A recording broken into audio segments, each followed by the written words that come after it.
حدیث پاک حضرت ابو سعید خدری رضی اللہ عنہ سے روایت ہے کہ رسول اللہ صلی اللہ علیہ وآلہ وسلم عید الاضحیٰ اور عید الفطر کے دن تشریف لاتے تو نماز سے آغاز فرماتے، اور جب اپنی نماز پڑھ لیتے اور سلام پھرتے تو کھڑے ہو جاتے، لوگوں کی طرف رخ فرماتے، جبکہ لوگ اپنی نماز پڑھنے کی جگہ میں بیٹھے ہوتے۔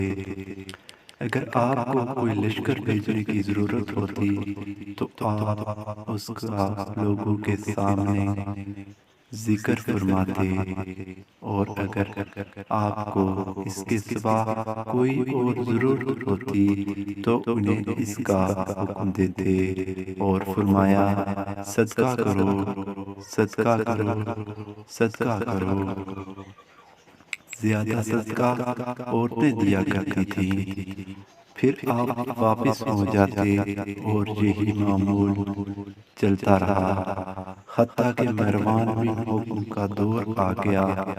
میں اس کے ساتھ ہاتھ میں ہاتھ ڈال کر نکلا، حتیٰ کہ ہم عیدگاہ میں پہنچ گئے تو دیکھا کہ کثیر بن سلس نے وہاں مٹی کے گارے اور اینٹوں سے منبر بنایا ہوا تھا۔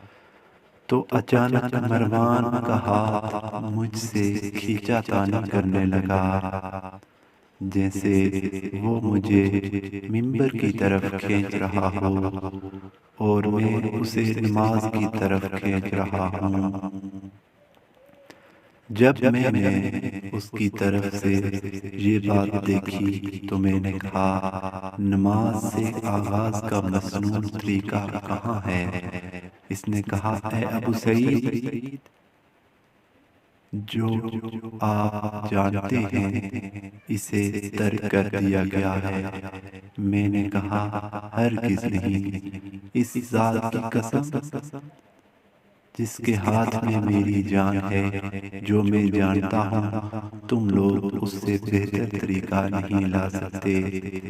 ابو سعید رضی اللہ عنہ نے 3 دفعہ کہا اور پھر چل لیے۔